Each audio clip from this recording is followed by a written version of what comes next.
June 12 நாட்டிய பேரொளி பத்மினி அவர்களின் பிறந்த நாள். பரத கலைஞர், திரைக்கலைஞர் என சமமாய் பயணித்தவர். 17 வயதில் திரைப்பயணம் துவங்கி சுமார் 250 திரைப்படங்களில் தன் நடிப்பால், நடனத்தால் மனம் கவர்ந்தவர். நடிகர் திலகத்துடன் மட்டும் 59 திரைப்படங்களில் தொடர்ந்து பயணித்த சாதனையாளர்.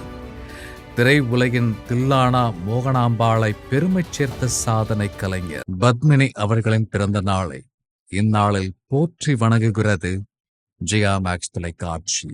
10ஆம் ஆண்டில் அற்புத படைப்பு.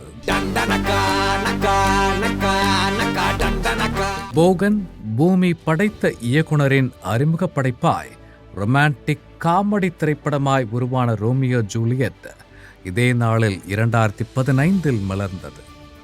ரவிமோகன், ஹன்சிகாவின் நடிப்பில் காதலின் யதார்த்த கதைக்களம் அனைவரையும் ஈர்க்க டி இமானின் இசையால் இதயம் நிறைத்தது. அனைவரையும் கவர்ந்த படைப்பாய் மலர்ந்து இன்று 10ஆம் ஆண்டில் படக்குழு. இந்நாளை பகிர்ந்து படக்குழுவை வாழ்த்தி மகிழ்கிறது ஜியா மேக்ஸ் தொலைக்காட்சி.